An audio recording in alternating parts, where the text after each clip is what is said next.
मध्य प्रदेश में नगरीय निकाय चुनाव के ऐलान के साथ साथ अब पार्षदों का जुनून सिर चढ़कर बोल रहा है। चाहे कांग्रेस हो या बीजेपी, हर किसी बड़े नेता के दरवाजे पर सैकड़ों की संख्या में दावेदारों की भीड़ नजर आ रही। पार्षदी की दीवानगी पुरुष, महिलाओं और युवाओं में देखने को मिल रही है।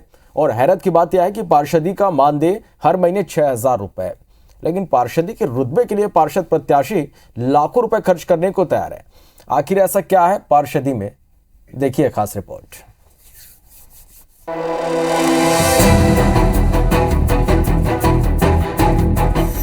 चरम पर टिकट की दौड़, पगार की नहीं पद की दौड़।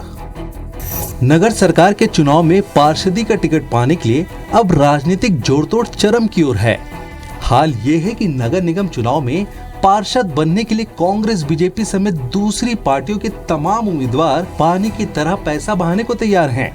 सियासी हालात बताते हैं कि इन चुनाव में प्रमुख दलों के दमदार प्रत्याशी औसतन 10 से 12 लाख रुपए तक खर्च कर सकते हैं। वहीं अगर वो पार्षद बने तो 5 साल में पगार के सिर्फ 3.5 लाख रुपए ही ले पाएंगे। इसके अलावा उन्हें करीब 49,000 रुपए भत्ते और बैठकों के रूप में मिल सकते हैं, लेकिन फिर भी वो पार्षद बनना चाहते हैं। जैसे मेरा चुनाव जो मैं लड़ा था, मैं तो 2-3 लाख में चुनाव जीत गया था। कोई क्षेत्रीय जनता की पुकार थी और मैं जनता के बीच सदैव रहा हूँ, आज भी अपनी जनता के बीच सदैव हूँ। मैंने तो कभी इतना पैसा खत्म कभी नहीं किया। कितना हो जाता है, अब कितने हो रहे हैं आज के टाइम में? कितना आज के माहौल के हिसाब से तो 8-10 लाख रुपए तो खत्म होनी है।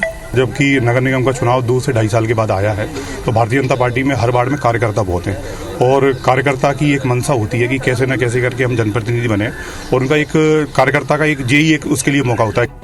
निगम परिषद में बैठने के सपने पाल रहे नेताओं के मंसूबों को देखते हुए माना जा रहा है कि इस बार कम से कम 200 से ज्यादा प्रत्याशी चुनाव मैदान में ताल ठोक सकते हैं।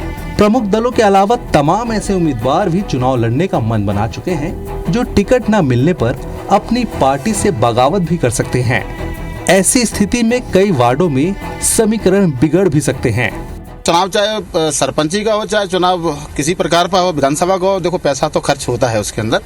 और पैसा रहा बात उसमें, अगर बाहुबली व्यक्ति अगर कोई प्रत्याशी आगे आ जाता है तो फिर उसके बाद एक जनता के हाथ में रहता है कि चुनाव सेवक को दिया जाए कि बाहुबली को दिया जाए। जनता के बीच रहना चाहते हैं, जनता के लिए कुछ करना चाहते हैं। क्या आपको क्या पता है कितना खर्च होता है और फिर क्या सुविधाएं मिलती हैं?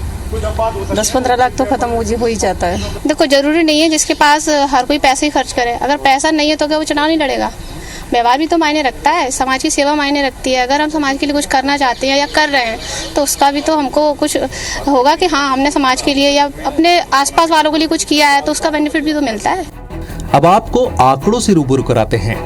पार्षद बनने पर प्रति माह 6,000, प्रति माह 250 टेलीफोन भत्ता और 225 रुपए के हिसाब से बैठक भत्ता मिलेगा।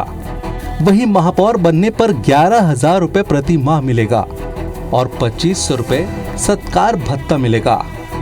और अगर आप सभापति बने तो 9,000 रुपए प्रति माह मानदेय और सत्कार भत्ते के रूप में 1,400 रुपए मिलेंगे। लेकिन फिर भी पार्षद, मेयर और सभापति बनने की चाह इस कदर है कि दावेदार लाखों रुपए पानी की तरह बहा सकते हैं। दरअसल ये जितने भी पद हैं वे समाज की नजर में सम्मान की दृष्टि से देखे जाते हैं, और सम्मान किसे पसंद नहीं। और यही वजह है कि ये दौड़ पदों के साथ सम्मान की भी है। नासिर गौरी, IBC 24, ग्वालियर।